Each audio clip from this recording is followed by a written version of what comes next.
Et bonjour Léa, enchantée, comment tu vas? Hello Aurélia, bah, ça va très bien, très bien. En speed là, à fond, en train de faire plein de trucs, mais j'ai pris le temps pour cette interview avec plaisir. Ok, génial. Ben écoute, merci beaucoup pour ton temps. Donc je sais que tu es en plein lancement, c'est ça, avec ton académie? Actuellement, ouais, c'est ça. On est sur le premier jour et j'ai cafouillé dans les, dans les rendez-vous. J'avais pas capté quand j'ai pris ça avec toi. J'ai dit, allez, c'est pas grave. Hop, on le fait entre poubelles et on y va. C'est pas grave. Go. Alors justement, ben, est-ce que tu peux nous dire qui tu es et ce que tu fais? Ouais. Alors moi je fais pas mal de choses, je suis multi-entrepreneur, donc ça veut dire que j'ai plusieurs business, je suis investisseuse aussi immobilier et à côté de ça, surtout mon activité principale c'est du coaching en changement de vie. Donc j'accompagne les personnes à prendre confiance en elles, à trouver leur idée de business et à lancer ce business en partant complètement de zéro pour devenir libre. Voilà, moi j'apprends pas aux gens à devenir multimillionnaires, ça m'intéresse pas du tout, c'est vraiment à devenir libre dans le sens profiter de la vie en fait, kiffer. Donc souvent j'ai des digital nomades, des gens comme ça, voilà, qui ont envie de d'avoir un business au service de leur vie, tout simplement. Trop bien.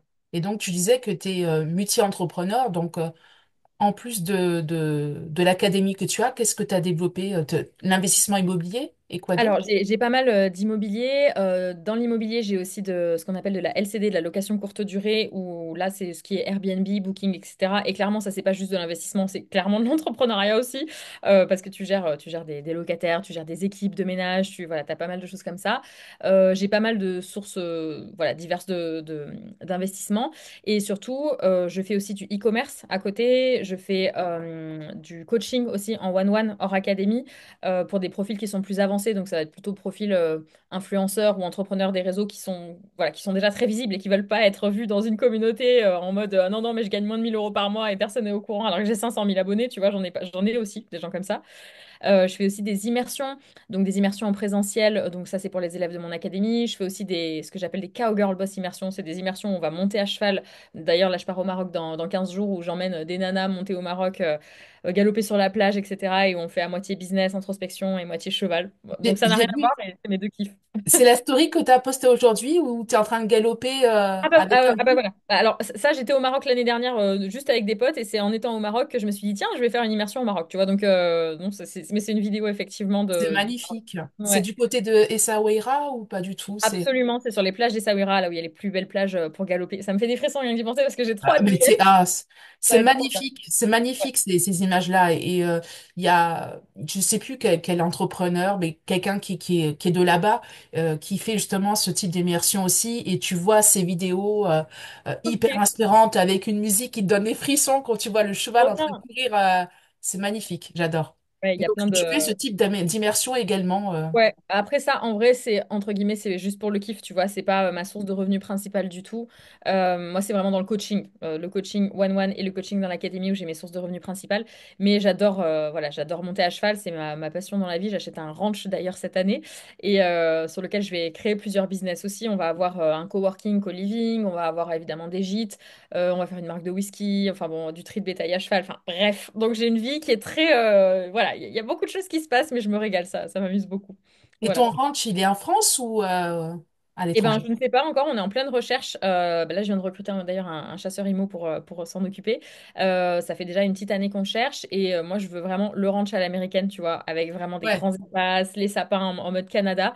Et donc, je veux pas le faire à l'étranger. J'ai vécu à l'étranger, aux US notamment, et puis je voyage énormément toute l'année, mais je suis bien en France. J'aime la France aussi et j'ai envie de le faire dans le sud de la France. Donc, ce sera entre les Alpes et les Cévennes, là, tu vois, quelque part par là. Voilà. D'accord. Ok. Et est-ce que tu veux nous partager ta vision avec les sociétés que tu gères? Comment tu te vois à 5 ans, 10 ans? Alors, moi, je suis pas trop pour les visions très très long terme parce que je change d'avis tout le temps et j'adore changer d'avis tout le temps et j'adore avoir la liberté de changer d'avis tout le temps. Mais la raison pour laquelle j'ai créé des business à la base, c'était pour arrêter mon métier de kiné parce que moi, j'étais kiné avant en fait. Oui.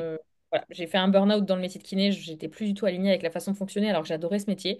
J'ai tout plaqué pour partir dresser des chevaux aux États-Unis en mode, bah, en fait, la kiné, c'est pas pour moi, je pars aux US, je bosse dans les ranchs et tout.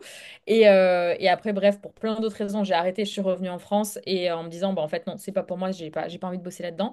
Et donc, je me suis dit, il faut que je trouve un moyen et c'est là qu'a démarré ma vision, il faut que je trouve un moyen de gagner de l'argent pour faire ce que je veux, mais sans être dépendante d'un endroit endroit géographique ou d'une source de revenus unique, tu vois. Voilà, je me suis dit, faut vraiment que je diversifie. Donc, c'est une question qui est super intéressante, je trouve, la vision, parce qu'on la pose pas assez, tu vois. Dans les interviews que je fais, à chaque fois, on me la pose pas assez. C'est qu'en fait, la plupart des gens, ils montent un business juste pour gagner plus d'argent, tu vois, et point. Enfin voilà, ils vont pas trop plus loin que ça. Et moi, j'ai pas cette vision-là. J'ai vraiment le fait que depuis le début, je fais pas ça pour l'argent, mais l'argent est un outil incroyable et je gagne beaucoup d'argent et c'est trop cool. Mais c'est pas juste mon point de mire unique. À la base, c'était déjà quitter mon taf de kiné pour être libre. Ça, c'était la première étape. Et la deuxième étape, c'était générer assez de revenus pendant plusieurs années. Donc là, ça fait déjà plusieurs années que je suis entrepreneur pour avoir les bilans parfaits, nickel, et des apports énormes pour acheter le ranch que je veux, tu vois, idéal à la fin. Et même quand j'aurai mon ranch, je vais continuer à voyager. En fait, le but, c'est d'avoir vraiment ton business qui est au service, tu vois, de ta liberté et pas juste, et donc de ton temps, et pas ton temps qui est au service de ton business, comme c'est le cas de 90% des gens, malheureusement, dans l'entrepreneuriat aujourd'hui. Et c'est OK, je veux dire, c'est déjà très cool de s'être lancé dans l'entrepreneuriat, mais moi, je suis pas dans ce truc de bourriner, bourriner, bourriner tout le temps, même si j'adore ça. Parce que déjà, tu fais un burn-out, après, t'en peux plus. Mais surtout qu'en fait, après, t'as que le business dans ta vie, tu vois. C'est pas, moi, c'est pas ça. Moi, à la base, il y a mes chevaux, ma famille, mes amis, les voyages. Ça, c'est important. Et tout le business, ça doit servir ça. C'est vraiment un outil. Je le vois vraiment comme un outil. Et en plus, si je Non, peux impacter des milliers de vies comme c'est aujourd'hui le cas, bah, c'est trop cool, quoi. Voilà. c'est vrai. Puis il y Mm. en a beaucoup aussi qui recherchent dans l'entrepreneuriat avoir un business au service de leur vie. Mm. Mais dans les faits, c'est souvent l'inverse. Pas trop ça, voilà, exactement. Après, il y a des périodes où c'est pas le cas. Enfin, je veux dire, c'est jamais parfait. On vend pas du rêve, tu vois. Il y a des périodes où il faut bourriner, il faut bosser à fond et c'est OK. Moi, j'ai vraiment ce truc où je vais bosser pendant un mois, 2 mois en mode warrior, tu vois. Je vais y aller à fond, à fond, à fond. Et après, 3, 4 mois où je vais franchement, bah là, je vais partir en voyage, en compétition avec mes chevaux, avec mon camping-car, parce que oui, je me suis acheté un camping-car aussi, tu vois, je me balade partout. Et moi, j'aime bien faire le on-off comme ça, tu vois. Et il y en a d'autres qui vont préférer ben, être un petit peu, genre, bosser un peu le matin, puis rien faire l'après-midi, puis tu vois, voilà. Bon, après, je te dis ça, je suis en plein lancement, je vais quand même monter mes chevaux cet après-midi, mais, mais tu vois, voilà, c'est après en fonction de tes objectifs, de tes envies et de tes rêves. Moi, j'ai une liste de rêves et je check mes rêves, tu vois, tous les ans, je recheck sur cette liste et je monte. Bucket list. Ouais, ouais, ma bucket list. J'ai une liste de rêves et tous les ans, en début d'année, je me dis, OK, cette année, je vais réaliser lesquels, je vais faire ça, ça, ça, ça, ça, et puis je programme toute mon année en fonction de ça et je mets le business là où il y a des trous, quoi, en fait, tu vois. Voilà. Trop bien. Mm. Et bah, justement, bah, quels sont tes désirs, quelles sont tes intentions pour cette année 2025? Trouver mon ranch. Vraiment trouver mon ranch. C'est surtout ça. Je pensais le trouver en 2024 en fait. J'étais vraiment partie en mode warrior machine de guerre. Et en plus, quand je démarre quelque chose, je peux pas le faire à moitié. Donc, c'est-à-dire que j'y suis allée à fond. Tu vois, j'ai passé un diplôme agricole en parallèle de mon business en 2023, que j'ai obtenu début 2024. Et donc, après, j'étais en mode, bah, c'est bon en fait. J'ai mon diplôme. Allez, bim, on y va. Ça te permet aussi d'avoir accès à des terres ce qu'on appelle de la SAFER. Je vais le dire, l'agence IMO de l'État, on va le dire comme ça, agricole, tu vois, vraiment spécialisée agricole, donc tu as accès à des terres plus grandes, etc. Donc c'est pour ça que j'ai passé ce diplôme. Et en fait, cette année, enfin en 2024, je pense que je me suis dit que ça allait être trop facile de trouver. C'était vraiment, bah, en fait, comme à chaque fois que je me pose un objectif, je donne tout jusqu'à ce que j'y arrive, je me suis dit, bah là, ça va faire pareil, en fait. C'est genre, je ne m'arrête pas tant que je l'ai pas. Sauf que, bah, en fait, ça dépend aussi des vendeurs, ça dépend de plein de choses, etc. Et que c'est pas comme de l'immobilier, comme quand j'ai acheté mes immeubles avant, où ben, en fait, il n'y a pas d'émotionnel dedans. Là, il y avait vraiment beaucoup d'émotionnel dedans et ça, ouais, ça a été un gros challenge en 2024. Et donc, cette année en 2025, si tu peux me souhaiter un truc, c'est trouver et acheter mon ranch. Voilà, clairement. Trop bien. Mm. Et donc, acheter un ranch existant, pas le On créer. va voir. Je suis ouverte à tout. D'accord. Je suis ouverte à tout. C'est juste que c'est plus complexe quand tu as des terres agricoles notamment pour faire construire, ce qui est tout à fait normal et que je trouve bien d'ailleurs parce que ben on veut pas des immeubles partout, tu vois, dans les forêts. Mais du coup c'est plus complexe quand il n'y a pas du tout de bâtiments dessus et que je préférerais, et donc c'est ce qu'on cherche en priorité, un endroit où il y a déjà des bâtiments existants. Moi aussi ça m'embête de créer, tu vois, de couper une forêt pour mettre un bâtiment dessus, ça me plaît pas du tout, tu vois. Donc voilà, c'est pour ça qu'on met du temps aussi, mais j'y crois, on va trouver le bon. Trop bien. Mais écoute, c'est ce qu'on te souhaite en tout cas. Merci. Hâte de suivre ton actualité par rapport à ça. Et est-ce que tu te rappelles le moment où tu es passée de solopreneur indépendante à justement, je commence à m'entourer d'une équipe, je commence à déléguer. Est-ce que tu te rappelles de ces fameux signes déclencheurs? Ouais, bien sûr. Alors, en fait, mon activité vraiment de coaching, et c'est là que j'ai vraiment explosé, ça fait depuis fin 2020, enfin début 2021, puisque j'ai eu un accident en fait fin 2020 qui m'a clouée 3 mois au lit. Et c'est comme ça que j'ai monté mon business de coaching en me disant, bon, bah tiens, je vais en profiter pour faire ce truc que tout le monde me demande depuis longtemps. Et j'étais encore kiné à ce moment-là. Je montais des petits business à côté sans trop, voilà. Donc jusque-là, j'avais pas eu besoin d'une équipe et ça a été très très vite, hein, puisque j'ai fait 10 000 € le premier mois et en fait, après, ben, ça a été crescendo et c'est là que j'ai recruté. Disons que ça fait, ouais, ça doit faire, je ne veux pas te dire de bêtises sur les dates, je crois que c'est 6 ans. Enfin, en fait, la première et deuxième année, j'avais pas forcément besoin d'une équipe parce qu'en fait, j'étais pas encore coach. Tu vois, moi, j'appelle ça du bricolage. Je bricolais. Je faisais un petit peu de marketing de réseau, je faisais un peu de blogging, un peu d'affiliation. Ah oui, l'affiliation, c'est un de mes business models aussi, pardon, j'ai oublié ça tout à l'heure. Voilà, je faisais un peu de choses à droite à gauche, donc j'allais faire 1 000 € par-ci, 2 000 € par-là, tu vois, mais en bossant comme kiné encore à côté. Et du coup, là, j'avais pas vraiment besoin d'une équipe et j'avais pas les moyens de toute façon d'avoir une équipe à ce moment-là, puisque c'était pas du tout régulier. Et quand je suis devenue coach, là, par contre, très très rapidement, je crois, alors, mon assistante, elle me dit que c'est le mois suivant. Moi, j'ai l'impression que c'est un peu plus tard, mais bon, on n'a pas les mêmes dates toutes les deux. J'ai lancé mon activité de coaching, donc celle qui a vraiment explosé. Donc, c'était janvier 2021. Elle me dit qu'en février, on bossait déjà ensemble. Moi, j'ai l'impression que c'est au mois de mai, mais bon, bref, peu importe. En fait, j'ai enfin, tout de suite recruté sur la partie administrative et customer care aussi. Alors, plutôt que, comment dire?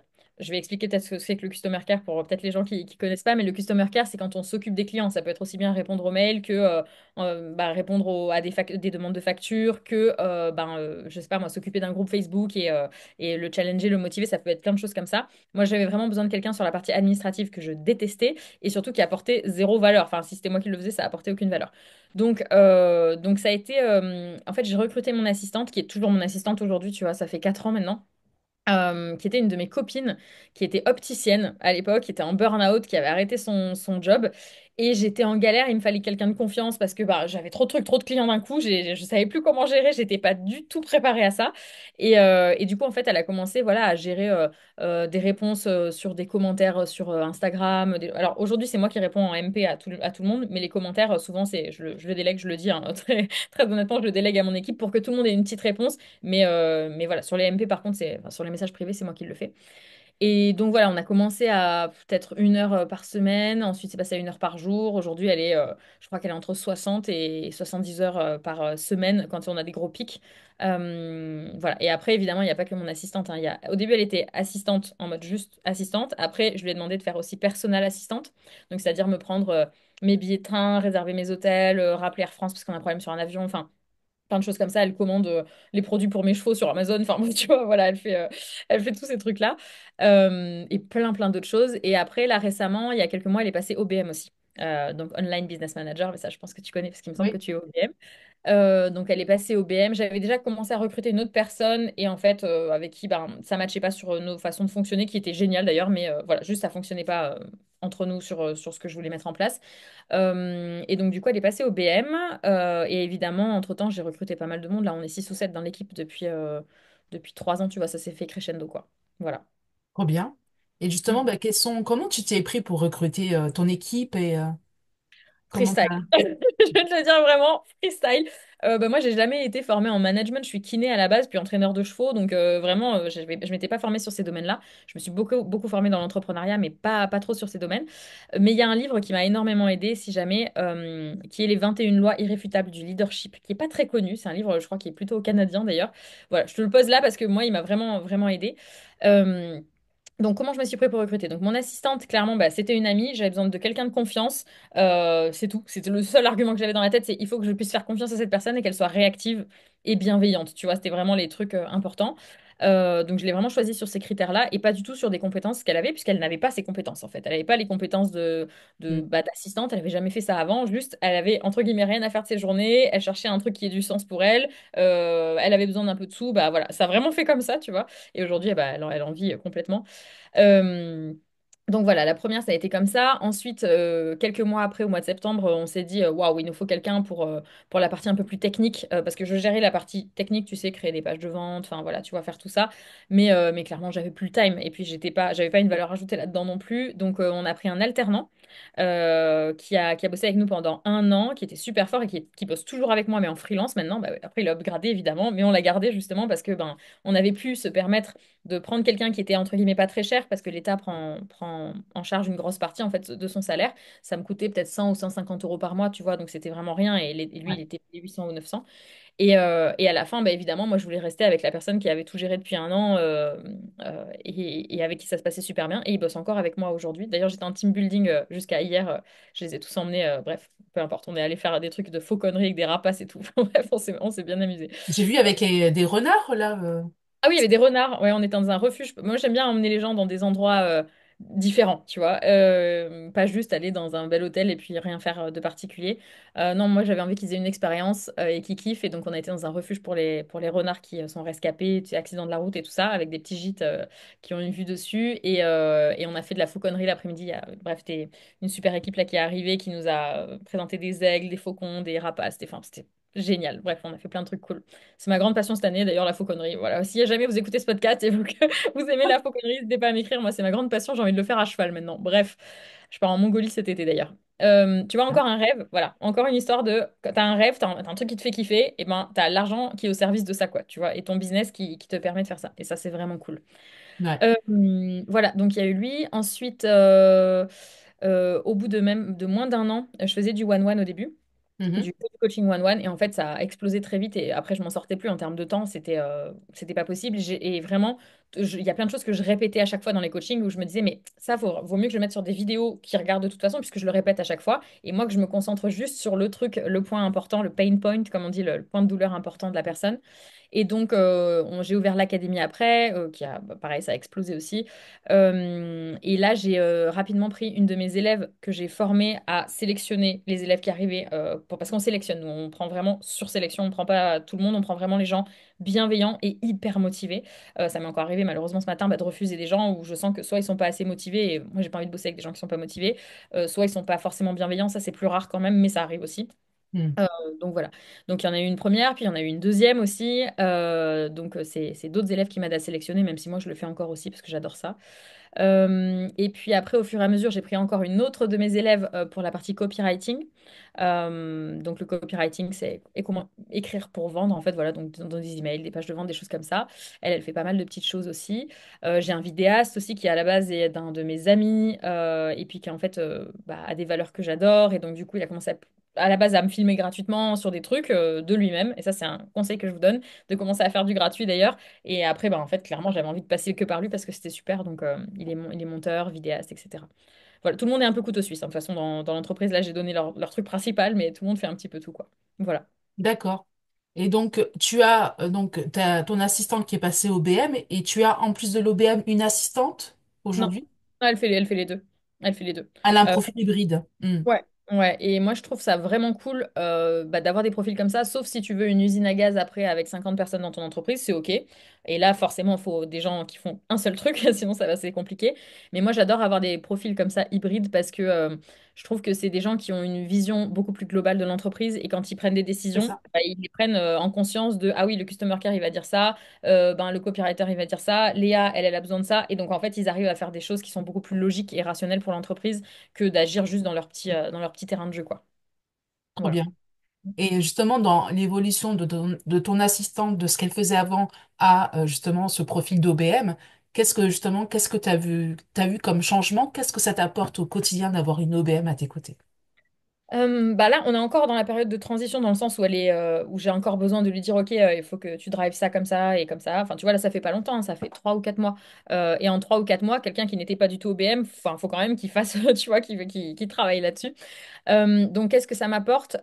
Moi, ce que je cherchais vraiment chez une OBM, c'est quelqu'un en fait qui prenne mon idée et qui la transforme en plan d'action et qui manage l'équipe dessus et où moi j'ai juste à checker à la fin, en gros, le truc qui est déjà fait, où j'ai juste à dire oui ou non, ou à relire, ou à, tu vois, ou à donner mon avis, et qui est une V1, une V2, une V3, enfin une version 1, pardon, version 2, version 3, des choses comme ça, avant que ce soit mis en place. Donc, le rôle d'une OBM, c'est ça, c'est de prendre l'idée ce qu'on appelle, en fait, dans l'entreprise, on appelle ça un visionnaire. J'aime pas trop ce terme parce que je trouve que Visionnaire, intégrateur, ouais, ouais, c'est ça. voilà. T'as le visionnaire intégrateur. Moi, je suis pas très fan de ces mots parce que je trouve que bon, ils sont un peu bidons, tu vois. Mais bon, c'est ce qu'on utilise dans le jargon, en tout cas entrepreneurial. Mais t'as le visionnaire.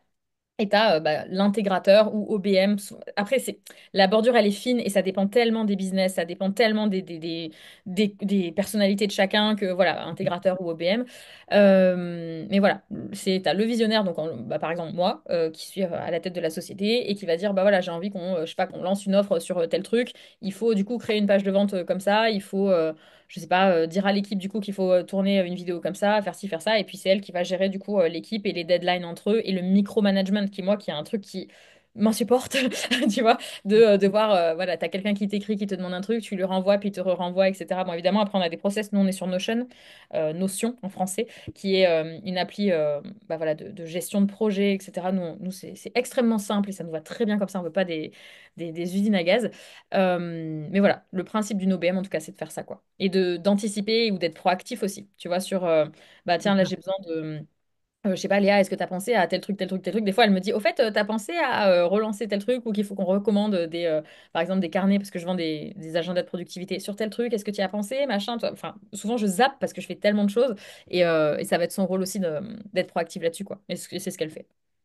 Trop bien. Et aujourd'hui, justement, avec cette équipe que tu as recrutée, donc vous êtes combien au total avec une, Euh, quatre, on cinq, est, six? alors, on est en interne, parce qu'il y a interne et externe. Donc, en interne, donc, il y a donc 1, 2, 3, 4, 5, 6, 7. On est 7 je crois. Ouais, c'est ça.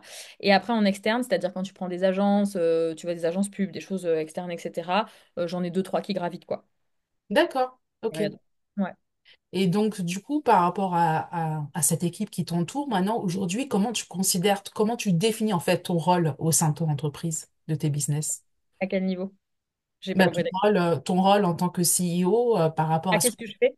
Ouais, Qu'est-ce que je fais? Ok, excuse-moi, je comprenais pas la question. Qu'est-ce que je fais en tant que CEO? Alors, c'est marrant parce que ces mots CEO et tous ces trucs que j'utilise jamais parce que c'est hyper corporate et moi, je suis tout sauf corporate. Tu vois, je suis en mode non, moi, je suis digital. dirigeante. Ouais, non, j'aime pas ces mots digital, leader d'entreprise et tout. Ah, non, vraiment, c'est manager, tous ces trucs-là. Ça, désolé, hein, ça me débecte, mais c'est que je viens pas du Hmm, milieu corporate et que moi, je suis là pour kiffer aussi et faire quelque chose de plus chill, tu vois. Voilà, mais je comprends ton mot, c'est rigolo. Euh, du coup, en tant que CEO, alors, je fais pas mal de choses parce que moi, j'ai vraiment la posture de coach. Je n'ai pas de coach et je délègue pas à des coachs dans l'académie, par exemple.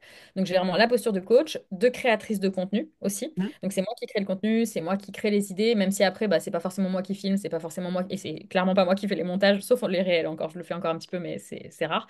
Voilà, où je vais vraiment, voilà, j'ai cette casquette de coach et de créatrice de contenu.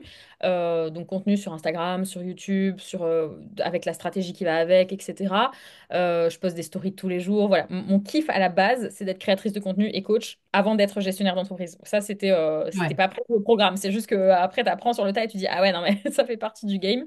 Donc voilà, moi je fais ça et je vais checker ce que fait l'équipe. En fait, en début de mois, on va faire un seul Zoom par mois. Nous, on a une seule réunion par mois. Je sais qu'il y a plein de gens qui en ont tous les jours ou tous les lundis ou des choses comme ça. Pas du tout. Nous, on est tous libres. Tout le monde voyage où il veut. J'en ai qui vivent dans les îles et tout. Donc vraiment, on est en mode digital nomade, tout le monde.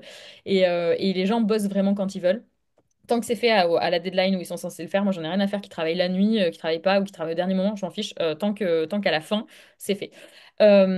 Et donc du coup, une fois par mois, on se fait un Zoom où je vais donner les objectifs du mois. Ok, bah là, toi j'ai besoin que tu fasses ça, toi j'ai besoin que tu fasses ça, etc. L'OBM justement, elle va gérer les tâches qu'elle a besoin de gérer. Moi je vais gérer mes tâches. Toute l'équipe va gérer ses trucs à faire. Et point en fait. Tu vois, une à deux fois par semaine, je vais aller sur Notion. Je vais vous dire Notion et Notion en même temps. Notion, ouais, c'est très mignon. Euh, Notion, je vais aller sur Notion faire un check avec tout ce qu'on me demande, etc. Mais par exemple, ils m'écrivent pas sur WhatsApp. Sur WhatsApp, c'est très très rare qu'ils m'écrivent. C'est vraiment quand il y a une urgence de vue de mort, entre guillemets, Hmm, qu'ils vont m'écrire dessus. Sinon, c'est tout sur Notion, quoi. Donc voilà, je vais aller une fois ou deux par semaine dessus. Ça va me prendre, dans la grande majorité des cas, une heure, tu vois.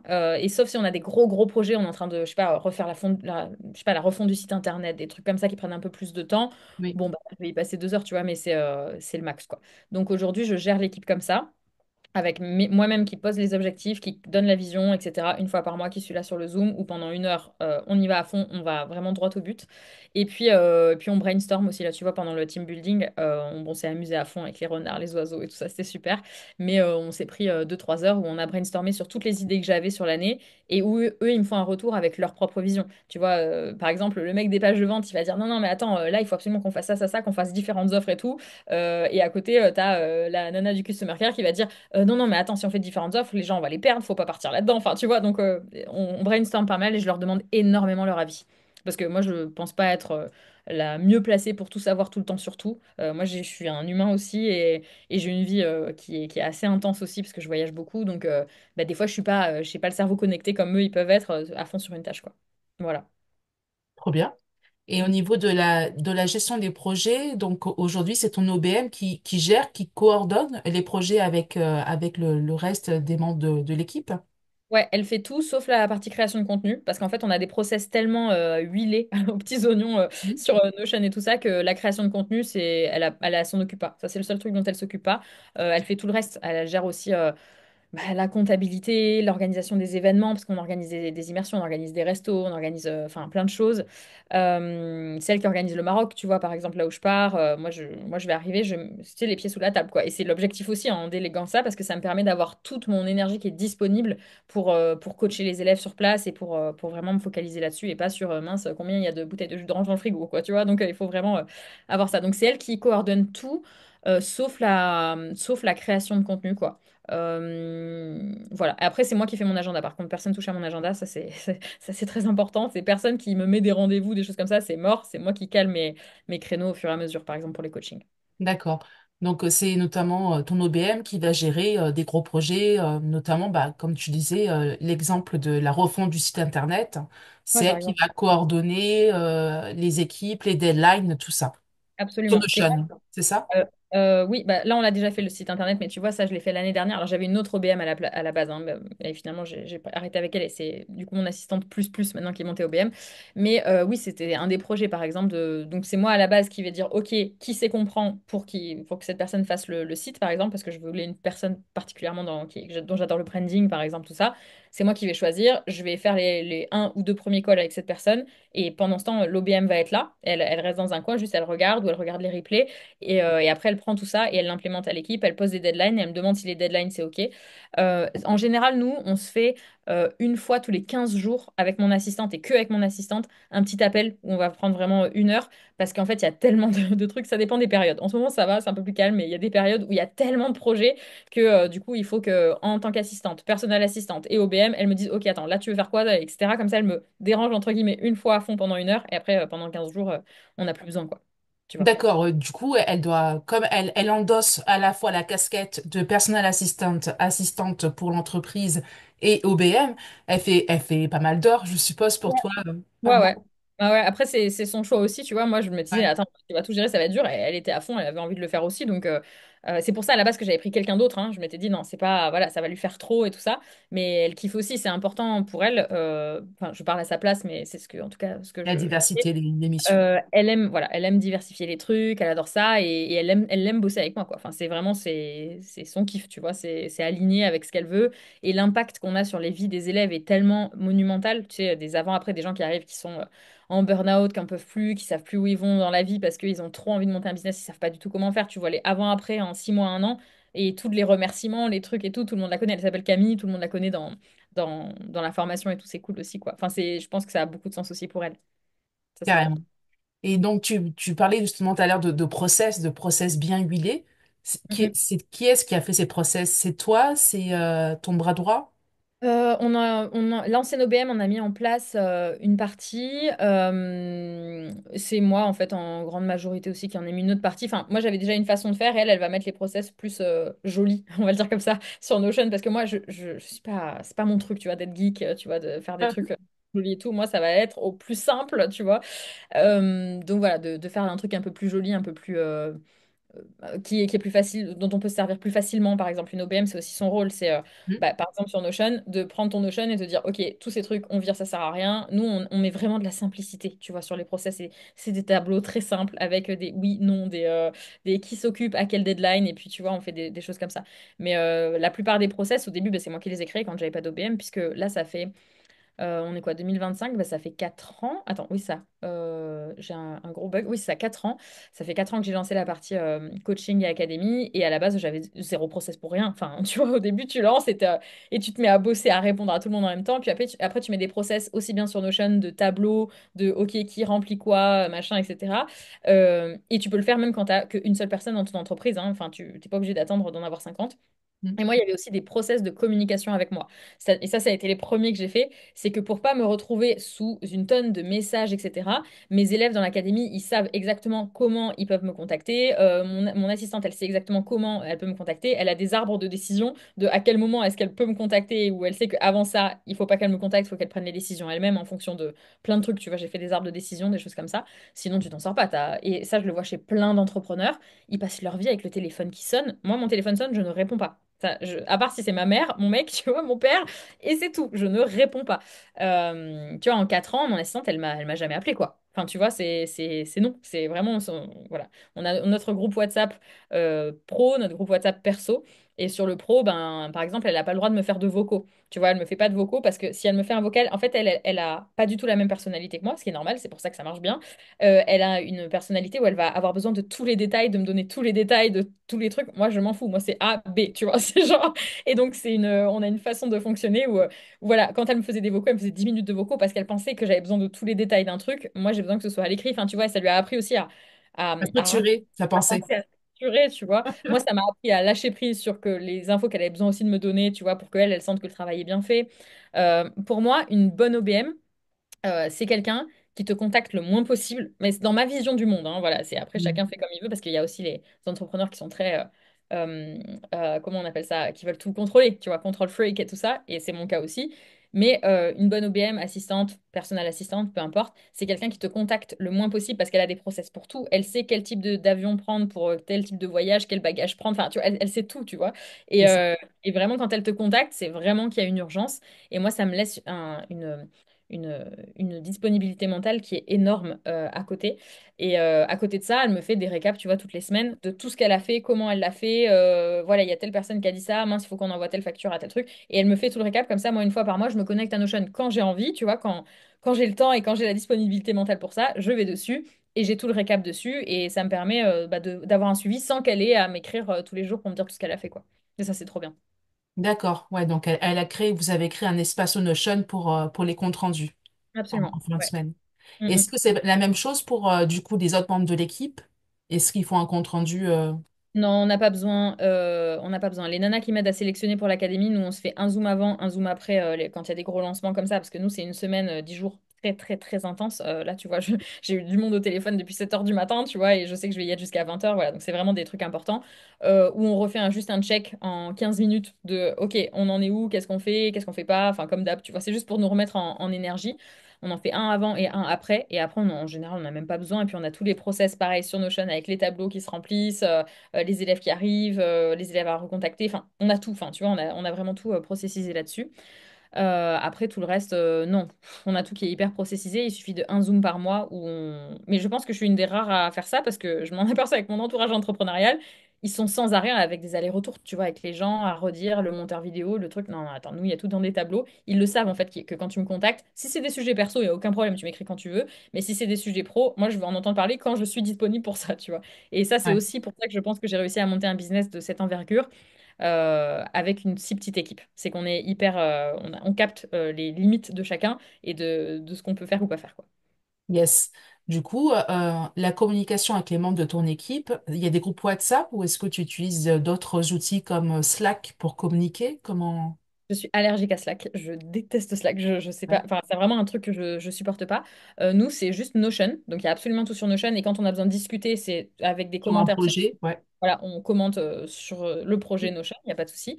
Et quand il y a vraiment des urgences de vie ou de mort, c'est WhatsApp. Mais ça, ils le savent. Et c'est rare qu'on en ait. Mais pendant les lancements, des fois, tu vois, ce matin, on avait une page qui n'était pas terminée et les nanas s'en sont rendues compte au moment où elles étaient en train de l'envoyer à quelqu'un qui devait rentrer. Enfin, tu vois, voilà, ça arrive, c'est pas grave. Les aléas.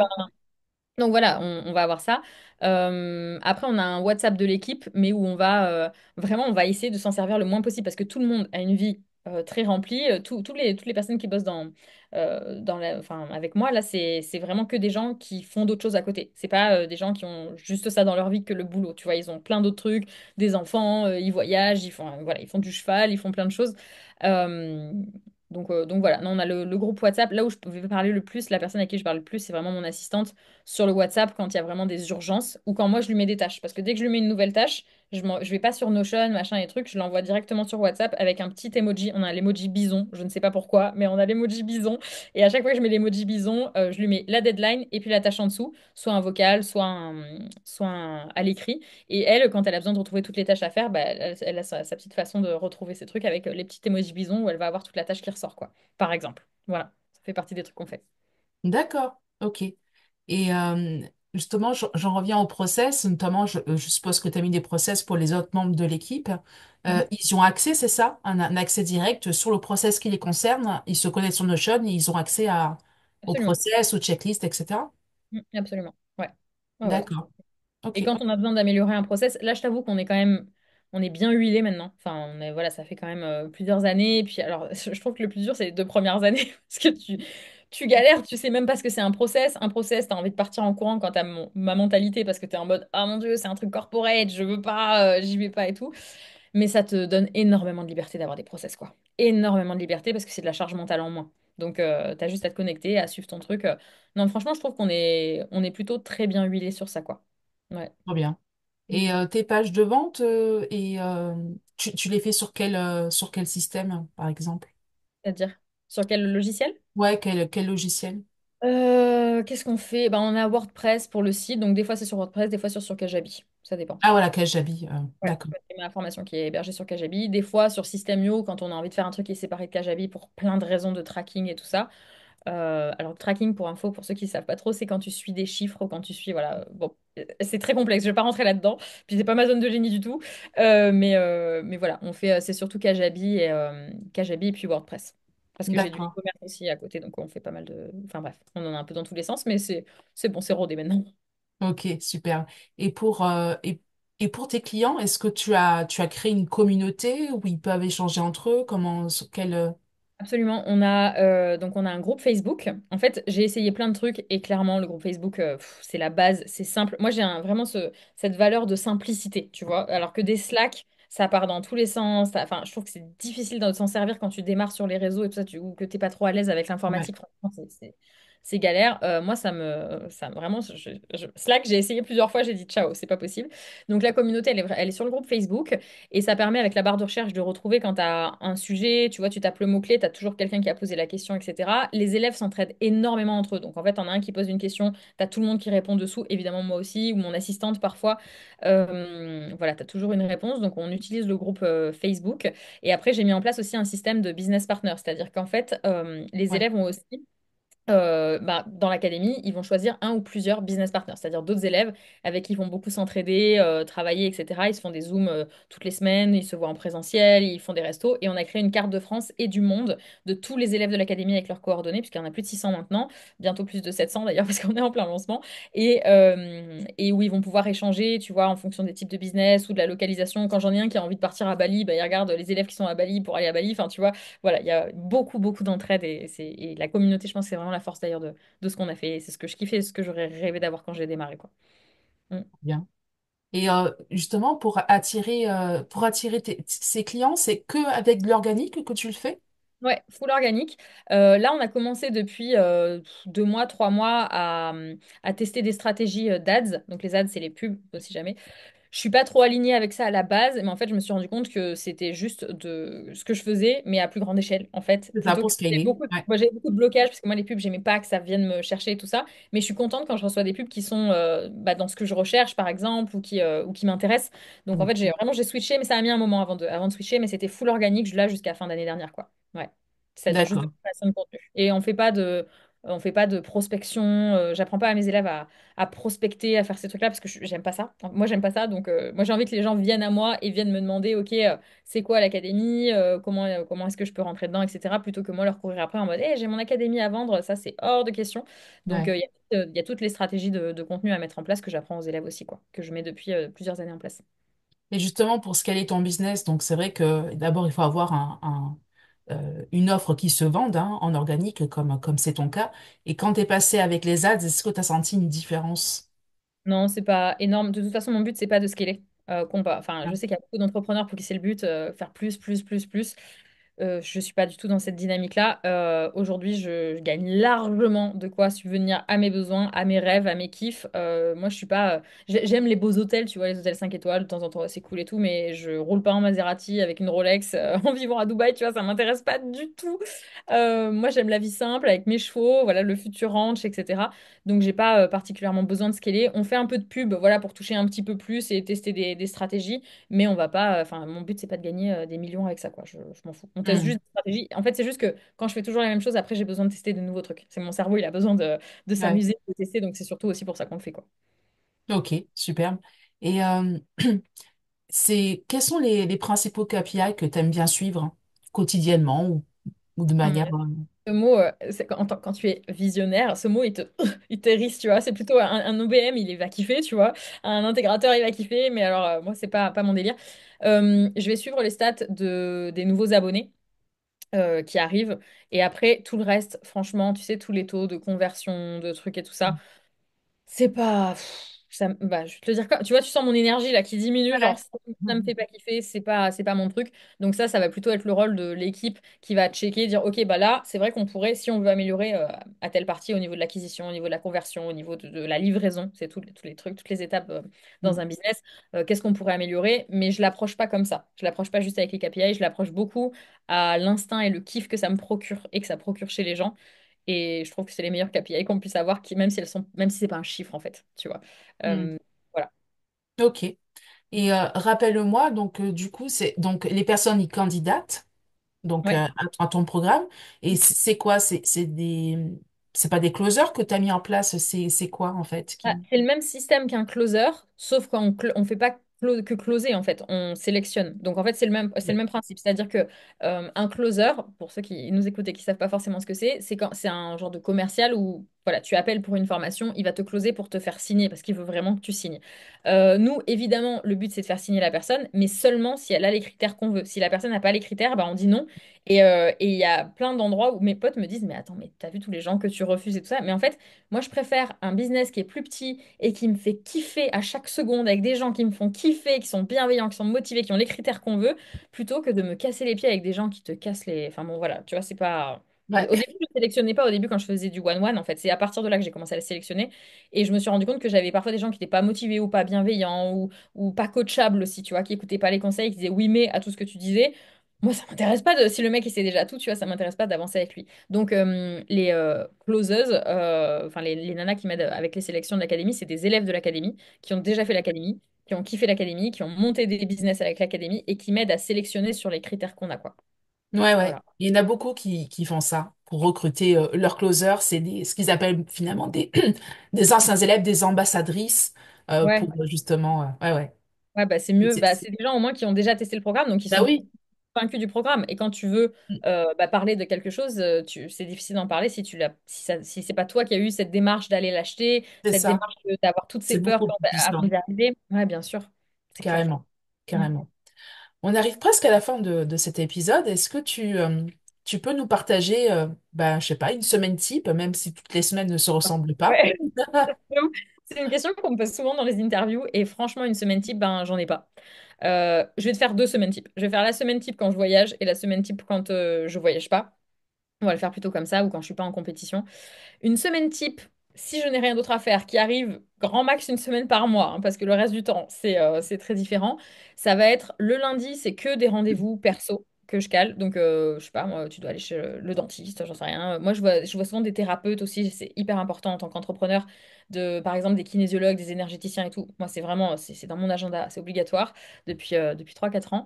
Je me fais masser aussi toutes les semaines. Voilà, ça fait partie des trucs qui sont importants pour mon bien-être en tant qu'entrepreneur.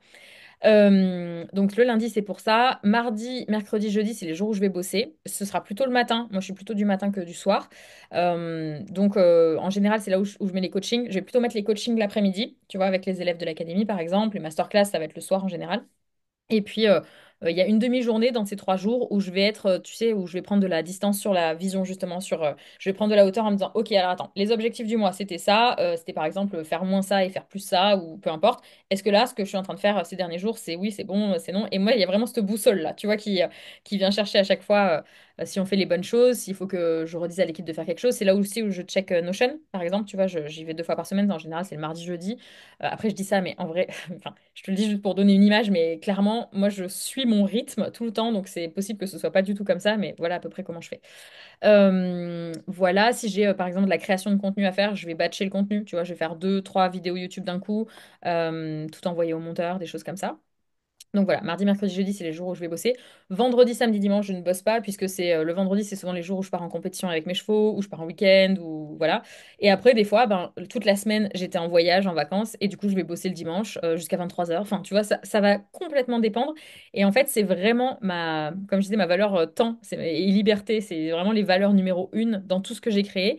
Et aujourd'hui, en fait, je n'ai pas un agenda comme je le vois chez beaucoup d'entrepreneurs, et tant mieux s'ils kiffent, mais qui est carré avec tous les mardis on fait ça, tous les mercredis on fait ça, tous les jeudis on fait ça.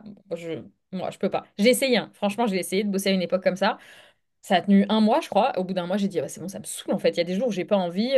Il y a par exemple, un mardi, bah, je vais être fatiguée ce jour-là, j'ai envie de me mettre sous la couette avec Harry Potter et des cookies. Et ben, je vais faire ça en fait. Tu vois, je vais faire ça et je vais remettre à plus tard un truc. Et c'est OK aussi. Et en tant qu'entrepreneur, c'est une liberté qui est énorme.